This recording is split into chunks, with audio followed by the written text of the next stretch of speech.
Tuesdays are good. Hey, hey. Hey everyone, welcome to Hot Flashes and Margaritas, where you come to have a happy hour. A little relief from the crazies of life. We hope. We hope it's a Um, little relief. yeah, Yes. it's funny because I think we like there's so many podcasts out there and there's so many things to plug into, and so I was like doing something some like sales stuff years ago on live on Facebook, and I would get on there and we kind of ran out of material, so I'd read from this book, and then I found out a friend of mine like said to me, she goes, "Oh my gosh, I have such a hard time falling asleep." She goes, "And I log into your lives just so I listen to you read to that book, and it makes me fall asleep." I was like, "That's good and bad." It's good because like she comes to me for like Just saying, comfort. if you're struggling falling asleep, here we are for you. Log into our podcast. Okay, sometimes Oh, I'll wake good. up in the middle of the morning, like at 4 a.m., and I'll put like a reel on or something, and then I fall back asleep On a reel? Oh my on a goodness. reel. And I so need when I like a, wake up, it's playing the same thing over and over. oh, Like incorporate that into my dream. I Do need other like a people do that, or is that meditation, just me? something I know. quiet. But, Yeah, well, we're going to learn all about Angie today and you are. her But life. first, you're going to learn about how I changed my hair. So hopefully, you like it. Do you see her hair? Can you tell the Yeah, difference? I'm a Huh? little. Yeah, Hmm. yeah. I was gonna start mine today like this. You know how mine 80s was poo. in the 80s? You know when it was like hairsprayed, Aquanet, and then you blow dry it like this. Hi, everybody. What do you think? I love it. Looks like a You just see lion. the blue eyeliner and the pink lips. No, I had the aqua mascara. Anybody? Anybody? This brown-eyed girl, she wanted to have like colored eyes so bad. I did too. I was like, And I that didn't. will At fix one point, you. I got those little contacts, those colored contacts. I thought I was so cool, you guys, in high school. Put my little colored contacts on and then my colored mascara. Did they look good though? Oh my gosh, my eyes were bloodshot by the end of the night. That's Good not times. what you want. I'm really dating myself right And then now. I just learned, Lisa educated me early before we jumped on our live. She educated me that if something happens in the visual, we have to state it because there's people just listening to the podcast. So if you Yeah. listen to the podcast and you don't know what's going on, it's not your fault. It's my It's fault. us. It's We're the us. problem. And we own that. We own our shit. We're the Okay. problem and the solution. I hope so. Yeesh. Okay, so we thought today would be kind of fun. You guys get to know us a little bit more. So I'm gonna ask Angie all the hard questions. Angie has a very interesting life, you guys. This is the thing about living half of a decade. We've had a few Not that lives. we're telling you our age, but um Angie's had a lot of life experiences. So many of us have, right? And nobody knows. We just look like normal people. Yeah, little we're fooling them good, aren't we? Um, so yeah, so I'm gonna ask Angie a few things and see what she has to say. And if she lies, You'll be able to I tell. I will call BS. Okay, it'll be the BS game. I'll be like BS. Yeah. No, she won't. She won't. Okay, so let's talk about all of your degrees, Angie. Oh gosh. Angie, Angie is a hoarder of degrees. I have $1 million brain, $500,000 brain. That's See, so bad. you're so valuable. So degrees. So okay, Degrees. let's start from the beginning. It took Start from the me. beginning. I loved school. I've always loved school. I think I loved school because I came from such a colorful childhood. We'll call it Wow, that. nice reframe. We'll I talk did. about that colorful childhood pretty soon next time. Next And so question. because of my colorful childhood, I really loved school. I did not like summer break where you weren't going to school. Like I really loved school. You could count on a meal, you could count on like nice people, nobody hit you there. We didn't have like physical bullying back then. But anyway, so no, that's I'm being funny about it. But no, I loved school, and I would go early, I would stay late, I would join all the different clubs. And I started picking my schools. Let's start there in 4th grade when my parents were going through like a very challenging divorce. And I basically went to the closest school to my grandma's house because she was the most consistent. Mhm. And I can Shout out remember to all this. the abuelas out there. I Mhm. know. Woo woo. I Cheers. I I actually ordered my birth certificate from Norwalk, the county registrar's office. Got my birth certificate, walked to that little school, and I showed them my birth certificate, got the form, filled it out. I got offended because I had to have a parent's signature. Went back, grandma 4th signed it. grade, 4th that's grade. 11? 9, 8. 9. What is it? It was 9. It was 9. 9? Mhm. You did this at 9. Okay, this just Mhm. gives you a little idea of 4th grade. what we're talking Yep. about here, Ange. You Okay. know what I think? It gives me an idea, not just of me, but it gives me an idea of when we talk to like 12-year-olds or 10-year-olds and we think that they don't know what's going on. Some of these kids do. They've Oh, made yeah. some decisions Yep. already, you Mhm. know, Yeah. especially coming from like a Christian background, Catholic background. It's like that faith walk. Some of these kids have made decisions about God early on Mhm. their own. They don't Mhm. have to wait to grow up like they have a faith, which I think is cool too. But anyway, I enrolled myself in 5th grade and then I 4th grade did 5th and 6th there, picked my middle school, picked my high school, loved school, made amazing friends in school. I am still friends to this day with those people. And then I just every time I got upset with stuff that was happening at home, I'd fill out a college application and I'd fill out another one and I'd write my essay and I'd get the stamps and just package myself for college. And I did get into all the schools I applied to, but I didn't have any coping skills. I mean, I had like I went to New England and I had landed if you know Boston, you fly into Boston or you fly into Hartford, Connecticut if you're trying to go to Massachusetts. And I flew into Hartford. I got on this like Peter Pan bus and it dropped me off at the in the center of the campus at UMass Amherst. Woo woo, UMass Amherst. Go UMass. You are UMass. And but I didn't have like a coat, a winter coat, or boots, Oh, or that's wool so cool. socks, or Mhm. money. I borrowed the money No to resources. no Yeah. resources. I borrowed the money from my friend's dad, who I then went back for winter break and I worked to earn the money during the summer to pay him back for the airline ticket. So if I'm borrowing money for the airline ticket, I do Wow. not have money for the winter clothes. Anyway, met some amazing people, had a great time. I was able to get through probably a year and a half, 2 years. And then I just had to withdraw. And then I came back to California and I worked and tried to go to community colleges, a lot of them. I went to about 7 to 10 community colleges in the area through life. And then eventually I got matriculated in my after I met my husband, we were talking about school or something, and I hadn't finished my degree, my undergrad. So I enrolled and I matriculated myself through the community college system and just got did my undergrad and then picked my master's and then did my second master's and then now I'm working on my doctorate. You went through the masters really fast. Okay. Yeah. I would like to add that she was doing her masters while she's pregnant with twins, birth twins who Yeah.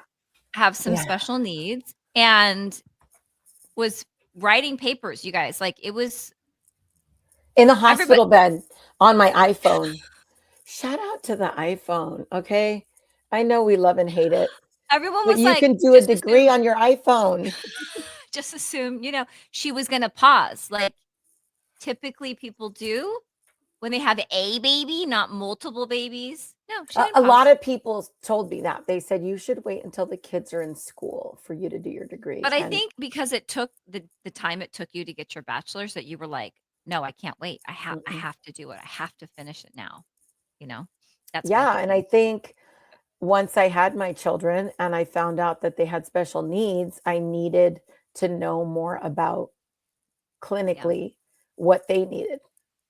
And especially back then, 10 years ago, nobody had support for the couples. It was all the support for the kids for autism. If anyone knows anyone who's has autism or loves someone who has autism, they didn't have any support for the couples, and I wanted that. So I started my clinical psych degree and I thought, oh, I'm going to meet somebody that knows all about this and they're going to teach me. And Mm. then I was the one who kind of knew a lot about it because I had, you know, when something happens to you, that's one thing, but when it happens to your kids, you get really, really interested Mhm. in the topic. And I think that's all moms. You know, if your kids play soccer, you're into soccer. If your kids play football, you learn everything about football. If your kids are, you know, in the spelling bee, like whatever, it's sometimes kids motivate us to really Mhm. dig in, especially when they have a condition. And that's why my doctorate is really focused on treating autism as a family approach, like a systemic approach. Mhm. So, So the continuation of education for you has been more than just for you. It's been it's been yes. more about also helping those in the community, helping those who have struggled raising kids, and it's hard, and bringing more awareness out there, and the couples. Yeah, I think it's been I for so many I'll tell this quick story and this is why education honestly this is when it really like hate to be more I wish I was more philanthropic, but I was working on a TV show and I met this lady who was in charge of standards and practices. And so she is the person that's on the set that stops the production if anything inappropriate is happening. So it's standards and practices. It Okay. exists in this nation. And so I had developed a really good rapport with her, and they were going to start this new show. And she said, I want you to work with me on this show. And I That's cool. called, yeah, it was through Yeah. ABC. And I called and spoke to the people I was supposed to speak to. She said, call this person and they'll take care of you and you'll be on my team. And I called and I spoke to them and they loved me and they were working me through the interview process and they said, "Where did you get your undergrad?" And I didn't have a bachelor's. And they said, Mm. "Oh my gosh, that's the minimum requirement for this job is you have to have a bachelor's."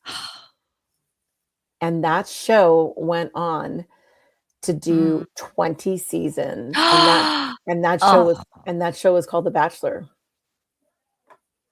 Yeah. no way. Yep. Wow, that's And crazy. so I just remember thinking that education is never going to stand in the way of anything that I want to do again. And if it Mhm. requires those letters, then I'm going to get those letters. So there's a lot of debate now, especially with the Sure, the cost of price. education and Mhm. also like I think two things can be true. Like education can be valuable and the trades can be valuable. It Yes. doesn't have to be one or the other. Mhm. You know, like for instance with LMFT, AMFT, you can't do what I can't as an AMFT do what the LMFTs can do. And that's just a fact right now as it Yeah, exists. I can be a yeah. coach, I can be, enthusiastic, but like that's why, and I didn't think this was going to go in this direction, but like that's why I think, education may be a requirement for what you're interested in doing. And if it is, you don't want to have that stand in your way. Now, Yeah. life experience is a lot too, because I think I get a lot of cases at our office, at our firm, because I have the life experience. Yeah, absolutely. If it's about Mhm. sobriety or family recovery, or if it's about autism, or if it's about neurodiversity, if it's about Mhm. infertility, if it's about recovering from a divorce in terms of like the family, I have a Mhm. lot of experience with that. Yeah. SA, DV, all these topics, I have some life experience and I have some lived recovery experience that I wouldn't have. And that gives me the confidence. So I see Yeah. the difference between someone like me who got their, masters at like 40 something versus somebody who got their masters at like 21 or 22 or 23. Right. It's not the same. Yeah. It I can wanna be different. yeah, I wanna bridge over to that topic of recovery and, um, meetings and all of that, 'cause, I know you've mentioned it before in other podcasts, and so Yeah, so I grew up in an alcoholic home, a real alcoholic home. What does that mean? That means my dad was an alcoholic, my brother was an alcoholic, my both grandfathers were alcoholics on both sides. My step grandfathers were alcoholics. Like there's a lot of alcoholism in my Right. family. Mhm. And early on, I had at my high school, Van Nuys High School, a friend of mine invited me to what was called Al-Anon, Alateen at the time. It was for teenagers. And she invited me to a meeting, and I didn't know what she was talking about. She knew there was alcoholism in my family because she knew the stories I was sharing. I Mhm. didn't know what that was. And Was so, it normal to you at some level because you yeah, grew up with it? I didn't even know that alcoholism was a word. I didn't think that, I just thought that was normal. I didn't think, I thought everyone kind of like, you know, I just, it's funny when you're in that world, it kind of feels like everyone's like that. Like, I don't know, like Mhm. there are people that are substance users or drug addicts, and they go like all over, they'll travel and they find the people that sell drugs. Like I wouldn't know how to find a drug anywhere, but like if Right. you're in that circle, you just kind of know, Mhm. and so I knew children of alcoholic stuff. My dad was a real alcoholic, and so may he rest in peace. He was, and he, as a matter of fact, when he died, in his glove box of his car was like a meeting directory of AA meetings. So I think he was trying to get sober Mhm. over the Mhm. years.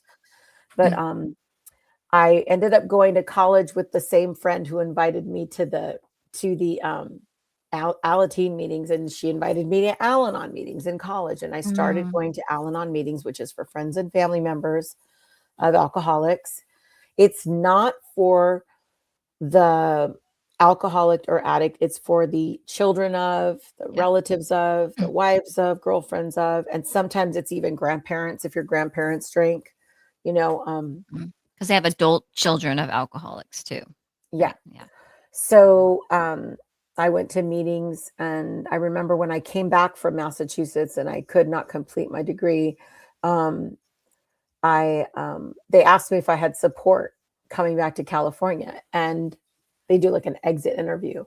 And I knew that Al-Anon existed in Southern California, so I said, "Yeah, I've got support." I wasn't thinking of family, I wasn't thinking of friends, I was Mm. thinking of recovery.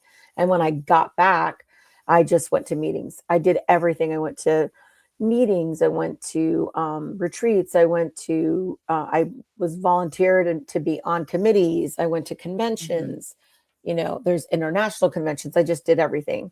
Did it feel like you felt seen and understood by going to those meetings? Like, these are other people that are dealing with the same thing I'm dealing with, even though you weren't an alcoholic yourself, but you were dealing with that the lifestyle, the impact?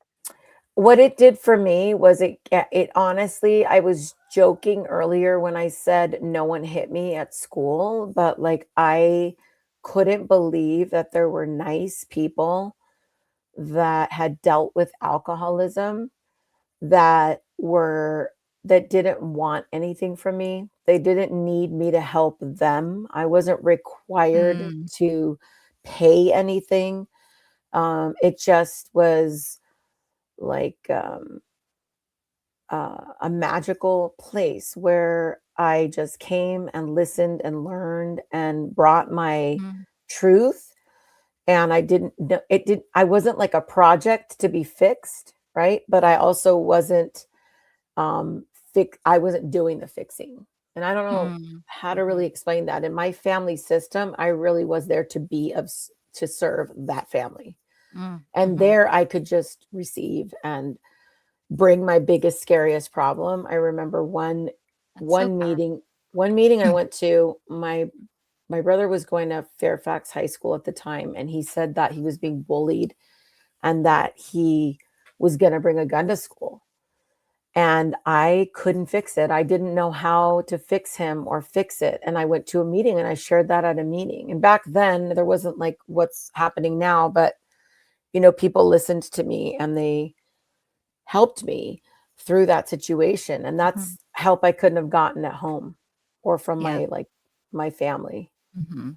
It was big, big problems that were happening. One year, I remember, my mom was in Camarillo Mental State Hospital. My dad was doing time at Lompoc, and Mm, I just went to a meeting, and I just said, like, I had to, like, figure out the appropriate attire that you need to go into a psych ward or to go into a prison. mm. And, like, to have both my parents institutionalized at the same So time. hard. I can't even imagine, Angie. I was, like, waitressing at a restaurant in Studio City that I loved that's no longer there anymore, but, it was like living in these 2 realities of, like, my Mm, parents are in the hospital and in jail, and these people are, like, having brunch with their families. Like, it was mhm. so Mm. mind-boggling. Yeah.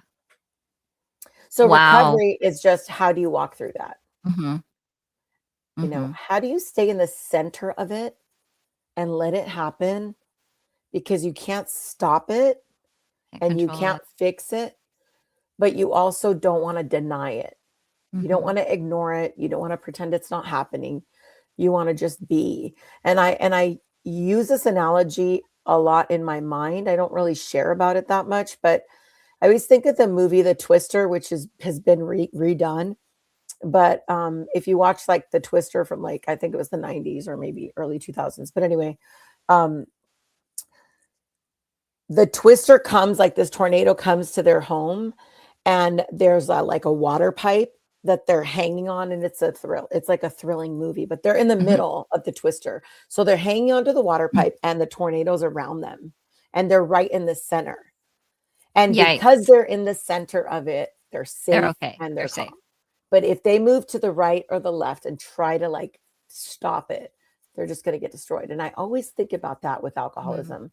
Like, if you're not the addict or the alcoholic, if you just stay in the middle and hold on to God and, like, really, mm. like, focus on what's your responsibility, things can happen around you and they can sort themselves out without you being the source of the solution or without you being blamed, just kind of letting things Such a unravel. hard space. Mhm. Yeah, it's a hard space. It's such a hard space. No, that's So recovery is everything. I mean, I think that in recovery, we talk about like people being teachable. And I think because of alcoholism, you become unteachable. You have to know the answer, even if you're lying. You have to figure things out on the spot. And I think for me as a kid, like enrolling myself in school at 9 years old, realizing that my parents weren't safe, I had to lean on my grandmother, all that, I became unteachable. I was at the university and I was told you got to do 12 units and I'm doing 18 units. No, don't do 18 and don't do 5, do 12. Like I had to Mhm. learn, like, get your paper, take notes, look at the syllabus, do what's in that unit, keep. Are you saying that because of what you experienced that when you're saying you weren't did you say unteachable? What was the word you used? Yeah. In Is recovery, it talks about becoming is teachable. it because you're just, like, in survival mode and it's like, I just have to do it. So, like, school is like, I can't do the minimum. I need to do the max. I need to do as much as I can. I need to push. I need to is it that? Like, it's hard S to so without getting too, like, psychological, like, it's like the ego becomes the driver.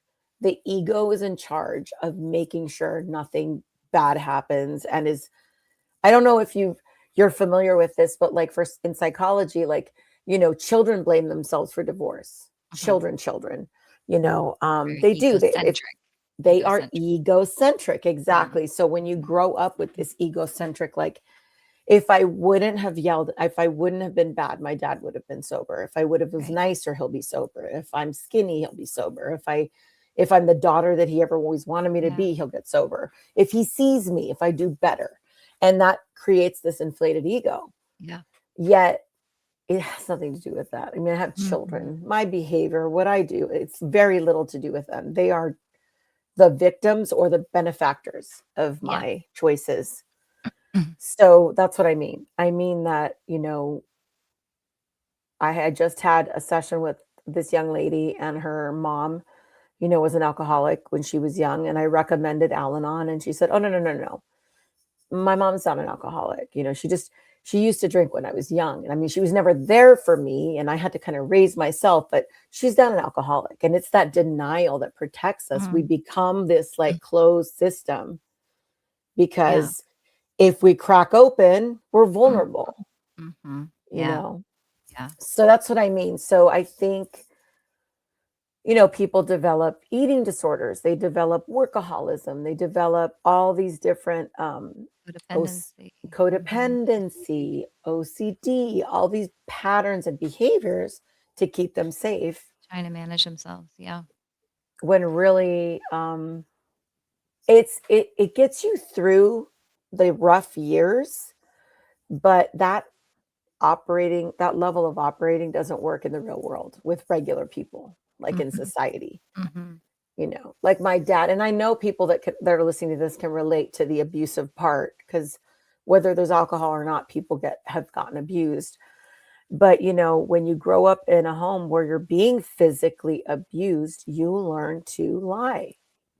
Mhm. You learn to say, no, that's okay. I don't want that. Or I didn't want to go. It's okay. I didn't want that. Everything's fine. And that's really lying. It's lying. But of course you have a reason to lie. You're trying to Right. stay safe. Yeah. Um, But in the real world, you need to be open and transparent and honest and Mhm. upfront. And I don't want to eat that. I want to eat this, or I don't want to go there. I want to do that. Yeah. But if you're used to that pattern of behavior, you try to apply it to the real, you try to apply it in real life, and then Mhm. it doesn't work. Mhm. Yeah. So, needless to say, you've done a tremendous amount of work to get where you are today and to have the amazing boys that you have raised. Yes. And I Um, think that's one takeaway from just this little snippet of what we've been talking about. Um, because we do like about a half hour show and it's a big story, Mhm. is that I feel like people underestimate the amount of work that it takes to be in recovery or to heal. Mm, Um, I used to go to 3 meetings a day. I'd go to an 8 o'clock meeting, a 12 o'clock meeting, and an 8 p.m. meeting. And on really, tough times, I'd go to an open AA meeting at midnight. Because when I was having memories of remembering what had gone through, I mhm. couldn't sleep. I was Yeah. awake. I remember, you know, um, there's just the writing, the praying, the reading your writing to a sponsor, the daily calls, the step work. Um, There's a lot that is there's entailed. so much work. Yes. Now it's amazing because before you had to drive to all the meetings, and if you don't have a car, but Right, now it's like you right. could jump on a meeting Online.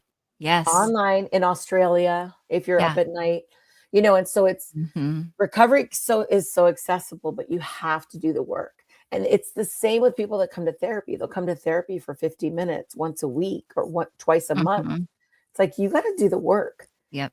You Outside of have session, you have to do it. Yep. you have to do the work when you're triggered, whether it's CBT and you're tracking the amount of times um that you have a certain behavior and you're trying to change that, whatever whether it's journaling, whether it's mindfulness, whatever it is, like mindfulness, like when I share that with my clients, I'll say you may want to do some meditation, and here's Kelly Howell and here's this person and this is what I've done, what's worked for me. It's really hard, but like I started meditating 30 years ago. Mhm. And when I first started meditating, because I had a in my physical abuse in my my first part of my life, Yeah. it didn't feel good to be calm and quiet and No, centered. It does not feel, it's there's terrifying. like a tornado going on in your Mhm. head. And so being inside my own mind was not comfortable or safe Mhm. for me. That's why in recovery they'll say, you know, um, don't go, your mind is like a bad neighborhood, don't go in there alone. Because you do, Mm. if you've grown up with, my dad used to say all the time, you're gonna beat this, but he used to say, it would have been perfect, but you effed it up. And Mm. when I was learning my times tables, he would take his knuckle and hit my head if I got it wrong. And that Mm. was normal for him. I don't know that he thought he was doing anything wrong, Mhm. but like how did I know as a kid that it felt wrong? But that's just how I was Yeah. raised, you know? So I think that when people, depending on what you're individually going through, it's important to call out like, okay, well, meditation doesn't feel good to me. You know, my dad used to like call me a loser pig and take me running. So for me, running is not relaxing. I remember my dad saying, "You're a Mm, loser pig. You're nothing. You're nobody. You're always going to be fat." All these messages that he would say, mhm, not insinuate, but literally say to me as I'm like running the track. Well, running isn't relaxing for me, yeah. you know. So bulimia in my past. So going to the beach is not chilly for it does not comfortable for me. I've Mhm. worked through a lot of that and I don't have like I know that I'm not my body and that I'm a spiritual being having a human experience and all those little phrases that people say. But, you Mhm. know, it when you're on the beach and everyone looks amazing and you're looking at their outsides with your insides, you forget those Yeah. spiritual things. So I think too, Sure. like, I think too, I just I don't want to say that recovery is hard, but if you want it, you got to do the work. Mm, You can't look at this is the other thing is like you can't look at like if I look at you, you're an athlete, you know how to mhm. run a marathon, you know how to run a triathlon, you know how to do an Ironman. And I look at you and I say, "Hey, Lisa, I want to do an Ironman, but I really only want to swim in the jacuzzi and I only want to swim at 4 p.m. And I really don't like running that much, but I'm comfortable walking." You're going to look at me and say, "Look, if you want what I have, you have to Mhm. do what I did. Mhm. Not what I said, not what I read about, but what I actually have done." Mm. So people will come up to me after I share and they're like, "Oh my God, I totally relate to what you said." And I'm like, "I'm sorry. It's a lot of work Yeah. to, but on the flip side, oh, the places that you'll go, oh, the people that you'll Mm, meet, oh, mhm. the people that you'll help, like Yeah. I've been able to be there for people in certain circumstances because I've already done the work. Yes. And you've lived it. It's so Yeah, different, you know, that felt experience. Wow, and you shared so much. It's so hard. There's so I much to know. share. How do you share all these profound, experiences you had in your life in a 30-minute segment? But I think it's helpful for the listeners to be able to get to know you and really know your background. And when you throw out words like recovery, I'm sure people are wondering like, well, what kind of recovery or what did you go through? What happened? So it's helpful. Yeah. Yeah. Thanks for Well, being so thank open. you. Great questions. And I know it's a lot to harness people's life stories and being respectful and mindful of their journey and the people around Mhm. them. So, But it's a yeah, reminder that we're real people. We've had hard shit happen in our lives, right? And we're still yeah, here and can laugh about it and cry about it and be honest about how it's impacted us, how it's changed us as and women. I think that's what people need now, just transparency and connectedness and honesty, and that's the difference between us and AI, right? Because AI has information that's helpful, but But do you there's feel connected to them? yeah, You know? yeah. So, thanks everyone. Thanks for Yeah. listening. Great See you questions, next Lise. time.